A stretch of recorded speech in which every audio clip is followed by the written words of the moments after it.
Welcome to the Deep Dive into Success podcast. Jason and Rebecca are ready to fuel your next move. Every insight here is a spark. Ignite change. Seize the moment. Take action today and shape your tomorrow. Check us out by listening. And if you like what you hear, don't forget to subscribe to receive notifications when new content is available. Welcome.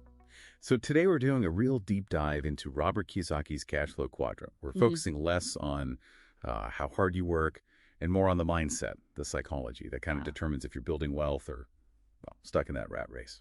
Our mission today, pretty simple. Unpack those 4 ways people earn income. E, S, B, and I. Employee, self-employed, business owner, investor.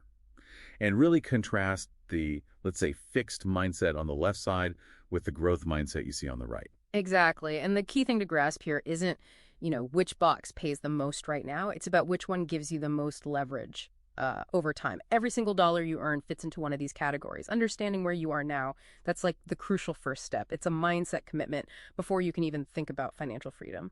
Okay, yeah, let's unpack that left side then. This is all active income, right? Where what you earn is pretty much tied directly to your time, your effort. So the employee, the E, their big thing is security. Security, absolutely. They often trade autonomy, full control for that stability. They like the idea of a steady paycheck, benefits, maybe a pension. So it feels safe. It feels safe, but the hidden cost is massive. They give up control. Their entire income depends on someone else, the employer. So they tend to be risk averse.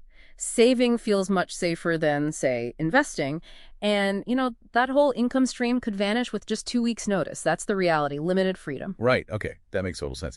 Now, contrast that with the S, the self-employed. They value independence, definitely control. Often these are really skilled people, maybe a great chef, a coder, a consultant. But this is where that trap appears, isn't it? Oh, absolutely. It's fascinating because the S quadrant is often where people get stuck because they're too good. They genuinely believe nobody can do this as well as I can. And that creates this, Kiyosaki calls it an ego trap. They don't really own a business, they own a job. Probably the most demanding job possible. Wait, hang on. So even if they're incredibly successful, like a top surgeon or a famous artist, they're still fundamentally trapped because the money stops when they stop. Precisely. That's the bottleneck. The business or practice or whatever it is can't scale beyond them. They are the system. Trapped by their own skill, in a way. Okay, wow. So if the S is trapped by being the expert, how does the B, the business owner, break free and get to that right side? Well, the right side is completely different. Here, income isn't tied to your personal time. It comes from systems, from assets. It's passive income.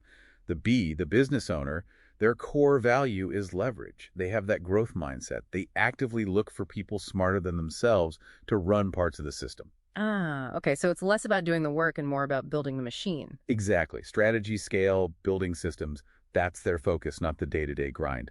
The ultimate goal for a true B owner is actually to make themselves kind of obsolete in the daily operations.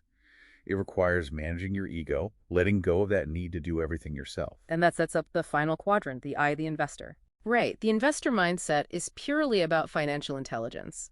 The only thing they care about is acquiring assets that produce income. They're constantly asking, will this thing put money in my pocket? They use risk, but it's calculated. They learn to leverage debt smartly, often using OPM, other people's money, to build wealth. That's the pathway to real financial independence, where your passive income covers all your expenses. Using OPM, that sounds pretty scary to someone maybe stuck in that E mindset we talked about. How is the investor's view of risk different? It's all about knowledge. They don't just avoid risk like an E or S might. They see risk as basically a lack of understanding, so they educate themselves.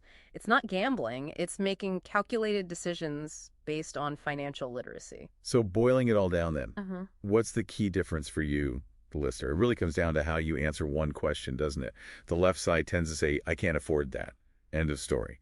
The right side asks, how can I afford that? It opens up possibilities instead of shutting them down. That delegation point really hits you at home too. Yeah, think about it. The S mindset chef, maybe brilliant, is chained to that stove 80 hours a week. They don't trust anyone else.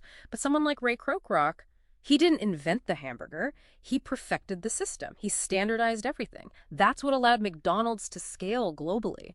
It proves the power of the system over just individual skill. So you've heard the frameworks, the mindsets. It really is a psychological commitment, isn't it? Yeah. Do you lean towards that job security, trading your time for money? Or are you willing to commit to that B or I mindset, building systems, building assets that eventually work for you?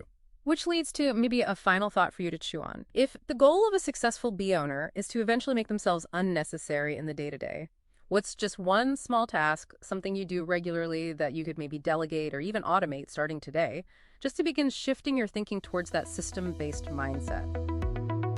Thanks for diving deep with us on this episode of the Deep Dive into Thriving Successfully. We hope you found a quick hack to take action on today. If this episode moved the needle for you, please take 1 second to hit that follow or subscribe button on your favorite podcast platform. It helps us reach more people who want to start thriving. Our content is 100% based on listener requests. We want to cover the topics you struggle with. Drop your episode suggestions in the comments or send us an email directly at deepdive@lfeg.info. And the best way you can help us is to share this episode with a friend or colleague you care about. Let's build a thriving community together. Until the next dive, keep crushing your goals.